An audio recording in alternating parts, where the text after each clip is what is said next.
Welcome to the Bivoc. This is the game of Battlecruise. Your goal in this game is to sink all of the other players' ships without getting your own sunken. To set up this game, you're going to take 3 of these battle cruisers, set them near to your side of the table. You also need a 12-inch ruler, and you're going to hide that from view. You should make sure that there are no visual references at or near the playfield. No visual references are allowed to be used during the game, and you'll see why in a minute. Every turn proceeds as follows. First, you're going to aim. So each of your 3 battle cruisers has 2 guns.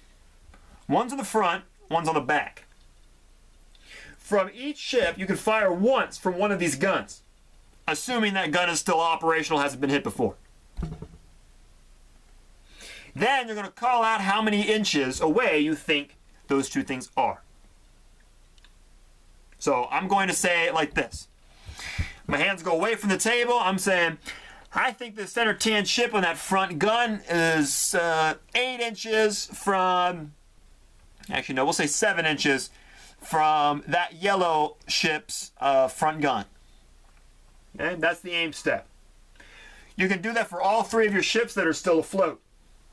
After you do that, you're going to enter the fire stage. In the fire stage, you place your finger on the ship you're using the fire from, and they will place a finger on their own. This is just to keep them steady. Then you're going to break out your measurement and put it down. So I said 7 inches. You're going to put one end on your stud and the other end of the ruler over across the center of the other stud that you targeted. In this case, I said 7 inches, and I was actually right about right, except I overshot a little bit.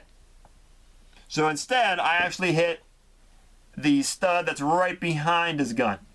So he still has that gun operational. So you have a 1/4 inch of leeway on the inches that you call. And that does mean it hits the closest one that it can. So if it's an exact match, it hits that stud. If it's kind of dubious on which one it was, you get to pick. But if it hits your own ship, for whatever reason, you guys managed to crossfire, that also counts as a hit to your own ship. It does always fire to where you called the shot. Only one stud can ever be hit by an attack, and you repeat for all of your battle cruisers that have fired that round. When you end the step, you hide the ruler back away, so you can't use it as a visual reference.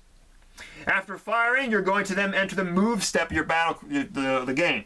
To move, you're going to flick the ships. Like, woo, oh no, I capsized that. Oh no, I capsized too. Oh no! You want to flick them gently. You can do it as far as you want, but the harder you flick them, the more likely you are to capsize, which I just did twice.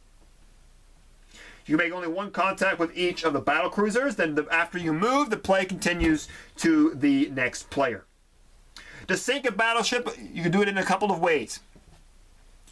The first way is to hit them a lot of times. So if your ship gets hit 3 times overall, anywhere, it's considered sunk.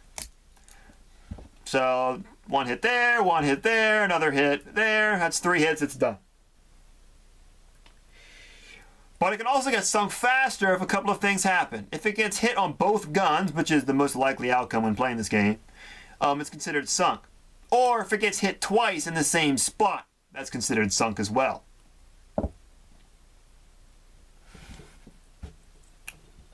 You can also lose a ship by capsizing it, which I just did twice by it flipping on its side or upside down, whatever it might be. If this happens, it's immediately eliminated. Okay. You can also lose a ship by drifting off. If you hit it so hard that it goes off the table, well, that was a good hit. If it goes off the table, that's considered drifting off and it counts as elimination. That was a nice battery drain. You can do that in the game, it's pretty fun. The first player with all their battle cruisers sunk is the loser. In cases of ties, when all battle cruisers are sunk at the same time, it's actually a double loss, not a tie. Because your superiors are not going to be happy about the sunken fleet.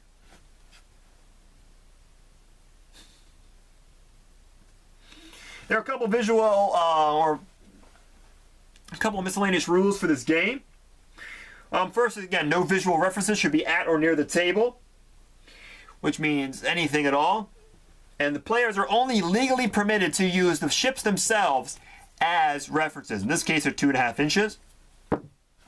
So that means no hands as visual references, not the ruler as a visual reference, only the ships. No hands or parts of the body should be touching the table unless prescribed by the rules, which means to hold down a ship or to move one.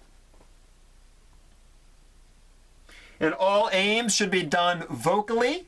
So as you saw, I told you that the hands go off the table and I called out the ship that I was hitting and where to hit, unless pointing is required for clarity. And you can change your choices up until the ruler is broken out. Another special rule is that the first player on the very first turn, so let's say we just started the game and I'm going first. When you are the first player on your very first turn, you can move, then attack, then move again. So you get an extra move step.